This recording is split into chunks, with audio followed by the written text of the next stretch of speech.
നമസ്കാരം. ആയുർ ജ്യോതിഷിന്റെ ഒരു പുതിയ അധ്യായത്തിലേക്ക് എല്ലാവർക്കും ഹൃദ്യമായ സ്വാഗതം. കൊല്ലവർഷം 1201 ആണ്ട് ചിങ്ങമാസം 1 തീയതി ഉദയാൽ പൂർവം 11 നാഴിക 1 വിനാഴിക ഉള്ളപ്പോഴാണ് ചിങ്ങരവി സംക്രമം.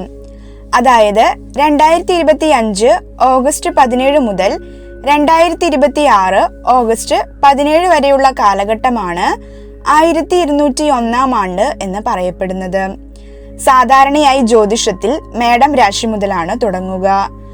ആയതിനാൽ മേടമാസത്തിനാണ് കൂടുതൽ പ്രാധാന്യമെങ്കിലും പഞ്ചാംഗം പ്രസിദ്ധീകരിക്കുന്നത് ചിങ്ങം മുതൽ കർക്കിടകം വരെയുള്ള കാലഘട്ടത്തിലേക്കാണ്. അതിനാൽ തന്നെ ഈ വരുന്ന കൊല്ലവർഷം 1201 ആണ്ടിൽ കർക്കിടകക്കൂറുകാരായ ആയില്യം നക്ഷത്രക്കാർക്ക് ഈ ഒരു വർഷക്കാലയളവിൽ ഉണ്ടാകാവുന്ന ഗ്രഹസ്ഥിതികളെയും ഗ്രഹമാറ്റത്തെയുമെല്ലാം വിശദമായി അപഗ്രഥിച്ച ശേഷം അവർക്കുണ്ടാകാവുന്ന ജ്യോതിഷ ഫലങ്ങളെ പറ്റിയാണ് പറയാൻ പോകുന്നത്.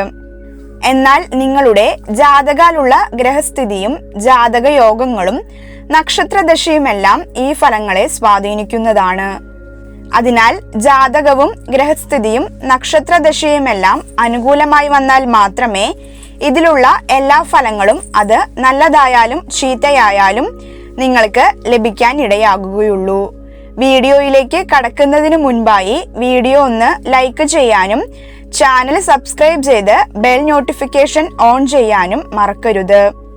ആയില്യം നക്ഷത്രക്കാർക്ക് നിലവിൽ വ്യാഴം 12ാം ഭാവത്തിലും ശനി ഭാഗ്യഭാവത്തിലും രാഹു അഷ്ടമഭാവത്തിലും കേതു ധനഭാവത്തിലും സ്ഥിതി ചെയ്യുന്നു. പുതുവർഷത്തിലെ ഗുണദോഷ ഫലങ്ങൾ പറയുന്നതിനോടൊപ്പം ഇവർക്ക് ജീവിതത്തിലെ ദോഷങ്ങളിൽ നിന്നും ദുരിതങ്ങളിൽ നിന്നും മോചനം നേടാനുള്ള മാർഗം കൂടി വീഡിയോയുടെ അവസാന ഭാഗത്ത് പറയുന്നതാണ്. അതിനാൽ വീഡിയോ എല്ലാവരും സ്കിപ്പ് ചെയ്യാതെ കാണാൻ ശ്രമിക്കുക. കർക്കിടകക്കൂറുകാരായ ആയില്യം നക്ഷത്രക്കാർക്ക് കഴിഞ്ഞ ഗ്രഹമാറ്റത്തോടു കൂടി അനാവശ്യ ചെലവുകളും രോഗദുരിതങ്ങൾക്കായി പണം ചിലവഴിക്കുന്ന അവസ്ഥയുമെല്ലാം നിലവിൽ വന്നിട്ടുണ്ടാകും. കൂടാതെ ഇവർ ഏർപ്പെടുന്ന എല്ലാ മേഖലകളിലും ഇവർക്ക് വളരെ വലിയ ഭാഗ്യഹീനതയും വന്നു ഭവിച്ചിട്ടുണ്ടാകും. ഇത്തരം ദോഷങ്ങൾക്കെല്ലാം പരിഹാരം എന്നോണമാണ് പുതുവർഷം കടന്നു വരാനിരിക്കുന്നത്. വ്യാഴവും ശനിയും അനുകൂലമായ നക്ഷത്രപാദങ്ങളിലേക്ക് കടക്കുന്നതോടുകൂടി ഇവരുടെ കഷ്ടപ്പാടുകൾക്ക് ഒരു അയവ് വരുന്നതാണ്. എന്നാലും ആയില്യം നക്ഷത്രക്കാർക്ക് പൊതുവെ സമഫലമാണ് അനുഭവത്തിൽ വരിക. അതായത് ഇവർക്ക് ജോലി രംഗത്ത് ഉയർച്ചയും താഴ്ചയും ഉണ്ടാകും. ജോലി സംബന്ധമായി പലവിധേന ടെൻഷനുകൾ ഉണ്ടാകാൻ സാധ്യതയുണ്ട്. എന്നിരുന്നാലും ഇവർ ജോലി വളരെ ആത്മാർത്ഥതയോടു കൂടിയും മറ്റും ചെയ്തു തീർക്കും. എന്നാൽ ഒരുപാട് കാലമായി കാത്തിരുന്ന സർക്കാർ ജോലി ലഭിക്കുന്നതിന് വളരെ അനുകൂലമായ ഒരു വർഷമാണ് 1201 ആണ്ട്. ഇവർ വളരെ വലുതായ ഓർമ്മശക്തിയും ബുദ്ധിശക്തിയുമെല്ലാം ഈ പുതുവർഷത്തിൽ പ്രകടിപ്പിക്കുകയും തന്റെ തീരുമാനങ്ങളെല്ലാം ബുദ്ധിപരമായ ആശയങ്ങൾ നിമിത്തം വിജയത്തിലേക്ക് എത്തിക്കുവാൻ ഇടയാകുകയും ചെയ്യും. ഇവർ ഈ വർഷത്തിൽ പ്രധാനമായും ശ്രദ്ധിക്കേണ്ടത് പണം കടം വാങ്ങുക, കടം കൊടുക്കുക, ജാമ്യം നിൽക്കുക, സ്വന്തം ഉത്തരവാദിത്തങ്ങൾ മറ്റുള്ളവരെ ഏൽപ്പിക്കുക എന്നീ കാര്യങ്ങൾ പരമാവധിയും ഒഴിവാക്കാൻ ശ്രമിക്കേണ്ടതാണ്. ഇവർക്ക് ഇതുവരെയും കഷ്ടപ്പെടുത്തിയിരുന്ന രോഗദുരിതങ്ങൾക്ക് വ്രതങ്ങൾ മുഖേനയും പുതിയ ചികിത്സാ രീതികൾ മുഖേനയും പ്രായശ്ചിത്തം മുഖേനയും മോചനം ലഭിക്കാൻ ഇടയാകും. വിവാഹത്തിനായി കുറെ കാലമായി ശ്രമിച്ചുകൊണ്ടിരുന്ന ആളുകൾക്ക് നല്ലൊരു ഉത്തമ ദാമ്പത്യം ലഭിക്കുന്നതിനും സമയം വളരെ അനുകൂലമാണ്. ഇവർക്ക് മുൻപ് വ്യാഴം ലാഭസ്ഥാനത്ത് സഞ്ചരിച്ചിരുന്നപ്പോൾ ലഭിച്ചിരുന്ന വരുമാന മാർഗങ്ങളിൽ ചില തടസ്സങ്ങളെല്ലാം ഈ പുതിയ വർഷത്തിൽ വന്നേക്കാവുന്നതാണ്. പലപ്പോഴും ഇവർക്ക് കയ്യിൽ പണം വന്നു ചേരുമെങ്കിലും അതിന് തുല്യമായതായ ചിലവുകളും മറ്റും വന്നു ഭവിക്കാനും ഇടയായേക്കും. എന്നാൽ ഇവർക്ക് പുതുവർഷത്തിൽ സഹോദര ഗുണവും ബന്ധുഗുണവും നല്ല രീതിയിൽ ലഭിക്കാൻ ഇടയാകുന്നതാണ്. തന്റെ അത്യാവശ്യ കാര്യങ്ങൾക്കായി ബന്ധുക്കളുടെയോ സുഹൃത്തുക്കളുടെയോ സഹായ സഹകരണങ്ങൾ ഇവർക്ക് ലഭിക്കും. ധനം കൈമാറ്റം ചെയ്യുന്നതുമായി ബന്ധപ്പെട്ട കാര്യങ്ങളിൽ ചില സഹായങ്ങളെല്ലാം ഇവരുടെ ഭാഗത്തു നിന്നും ലഭിക്കാൻ ഇടയാകുന്നതാണ്. ഇവർക്ക് ഈ പുതുവർഷത്തിൽ മറ്റുള്ളവരുടെ സമ്പത്തിനോടും സ്വത്തിനോടുമെല്ലാം ആഗ്രഹം വർദ്ധിക്കുന്നതിന് ഇടയാകാവുന്നതാണ്. അതിനാൽ തന്നെ അത്തരം കാര്യങ്ങളിലുള്ള താല്പര്യങ്ങളെല്ലാം ഒഴിവാക്കുക. തന്റെ അമ്മയ്ക്ക് രോഗദുരിതം വർദ്ധിക്കുന്നതിനും ആശുപത്രിവാസം ഉണ്ടാകുന്നതിനുമെല്ലാം ഇടയാകാവുന്ന ഒരു സമയമാണിത്. ജോലി സംബന്ധമായോ ബിസിനസ് സംബന്ധമായോ തന്റെ വീട്ടിൽ നിന്നോ ഭാര്യയിൽ നിന്നോ എല്ലാം അകന്ന് മറ്റൊരു സ്ഥലത്ത് താമസിക്കേണ്ടതായ സ്ഥിതിവിശേഷം പോലും നിലവിൽ വരും. ചില സമയങ്ങളിൽ ശത്രുശല്യം സഹിക്കാൻ വയ്യാതാകുകയും അവയിൽ നിന്നും മോചനം ലഭിക്കുന്നതിനായി ചില പ്രതികർമ്മങ്ങളോ ആഭിചാര കർമ്മങ്ങളോ എല്ലാം ചെയ്യുന്നതിനും ഈ വർഷത്തിൽ ഇവർ തയ്യാറാകും. ഇവർ തങ്ങളുടെ കടം വീട്ടുന്നതിനായി പുതിയ വരുമാന മാർഗങ്ങൾ കണ്ടെത്തുന്നതിന് വളരെയധികം പരിശ്രമിക്കുന്നതാണ്. കൂടാതെ അതിലെല്ലാം ഒരു പരിധിവരെ വിജയം കൈവരിക്കാൻ ഇവർക്ക് സാധിക്കുകയും ചെയ്യും. ഇവർ പുതിയ വരുമാന മാർഗങ്ങൾ ഉണ്ടാക്കാൻ ശ്രമിക്കാൻ ഇടയാകുമെങ്കിലും പൊതുവെ അലസത കാണിക്കുന്നതാണ്. പഠന കാര്യങ്ങളിലും ജോലി കാര്യങ്ങളിലുമെല്ലാം പൊതുവെ ഇവർക്ക് ഒരു അലസത കൈവരും. അപ്രതീക്ഷിതമായി പലവിധ ധനസൗഭാഗ്യങ്ങളും ഇവർക്ക് ഈ സമയം ലഭിക്കുന്നതാണ്. കലാകായിക രംഗത്തും നറുക്കെടുപ്പുകളിലുമെല്ലാം ഇവർ പരിപൂർണ വിജയം നേടും. രോഗസംബന്ധമായോ മറ്റോ ജോലിയിൽ പലപ്പോഴും അവധിയെടുക്കേണ്ട സ്ഥിതിവിശേഷം ഇവർക്കുണ്ടാകും. ആയില്യം നക്ഷത്രത്തിൽപ്പെട്ട വിദ്യാർത്ഥികൾക്ക് പഠനത്തിൽ അല്പം അലസതയും ഉണ്ടാകാൻ ഇടയുണ്ട്. അതിനാൽ തന്നെ ഇവർ വിദ്യാഗോപാല മന്ത്രവും സരസ്വതി മന്ത്രവുമെല്ലാം നിത്യവും ജപിക്കുന്നത് വളരെ ഉത്തമമാണ്. പൊതുപ്രവർത്തന രംഗത്ത് പലവിധേന അപകീർത്തിയും മറ്റും ഉണ്ടാകുന്നതിനാൽ ഇവർ പൊതുപ്രവർത്തന മേഖലകളിൽ നിന്നും ഒരൽപ്പം ഉൾവലിയുന്നതിന് ഇടയാകും. പുണ്യതീർത്ഥ സ്ഥലങ്ങൾ സന്ദർശിക്കുന്നതിനും ബന്ധുക്കളോടൊപ്പമോ സുഹൃത്തുക്കളോടൊപ്പമോ വിനോദയാത്രകൾക്കും മറ്റും പോകുന്നതിനും ഈ വർഷം സാധ്യതയുണ്ട്. ദുശ്ശീലങ്ങൾ ഒഴിവാക്കുന്നതിനായി ഇവർ വളരെയധികം കഠിന പരിശ്രമം നടത്തുന്നതാണ്. പുതിയ വ്യാപാര വ്യവസായ കാര്യങ്ങളെല്ലാം ഇവർ വളരെ ആഗ്രഹത്തോടു കൂടി തുടങ്ങുകയും അത് വിജയിപ്പിക്കുന്നതിനായി കഠിന പരിശ്രമങ്ങൾ നടത്തുമെങ്കിലും പ്രതീക്ഷിച്ച വിജയം നേടുന്നതിനായി സാധിക്കുന്നതല്ല. എന്നിരുന്നാലും തന്റെ അറിവും മറ്റുള്ളവരുടെ ഉപദേശവും നിമിത്തം ബിസിനസ് വലിയ നഷ്ടമില്ലാത്ത രീതിയിൽ മുന്നോട്ട് കൊണ്ടുപോകുന്നതിന് ഇവർക്ക് സാധിക്കുകയും ചെയ്യും.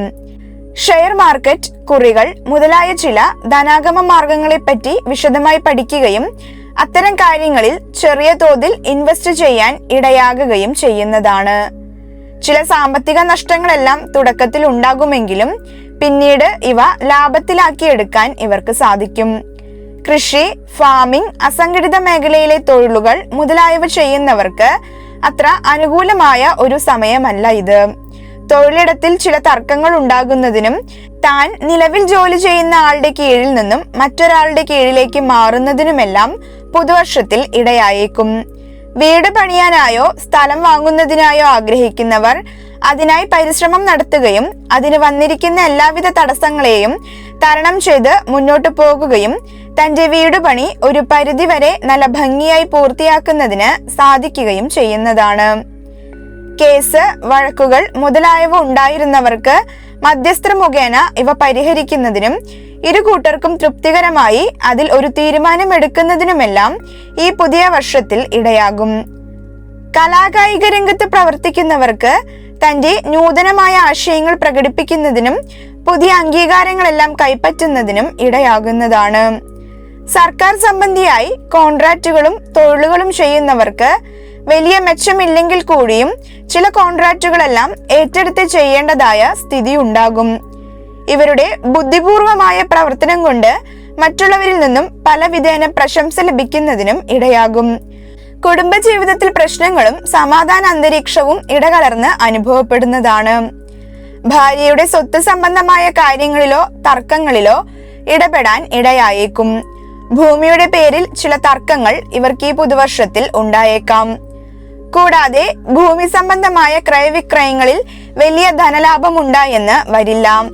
എക്സിക്യൂട്ടീവ് അധികാരമുള്ളവർക്ക് തങ്ങളുടെ പ്രവർത്തനത്തിൽ വളരെ നന്നായി ശോഭിക്കാൻ കഴിയുന്ന ഒരു സമയമാണിത്. ബാങ്കിംഗ്, ഇൻഷുറൻസ് മുതലായവയുമായി ബന്ധപ്പെട്ട എല്ലാ കാര്യങ്ങളിലും കൂടുതൽ വരുമാനം ലഭിക്കുന്നതിനും അത്തരം മേഖലകളിൽ പ്രവർത്തിക്കുന്നവർക്ക് ഏറെ ധനസൗഭാഗ്യങ്ങൾ ലഭിക്കുന്നതിനും ഇടയാകുന്നതാണ്. കടം കൊടുത്ത പണം തിരികെ ലഭിക്കുന്നതിന് ഒരൽപ്പം കാലതാമസം ഉണ്ടാകുമെങ്കിലും പണം പൂർണ്ണമായും കൈവരാൻ ഇടയാകുന്ന ഒരു സമയമാണിത്. നഷ്ടപ്പെട്ടു എന്ന് കരുതിയ പല വസ്തുക്കളും തിരികെ ലഭിക്കുന്നതിന് ഇടയാകുകയും ചെയ്യും.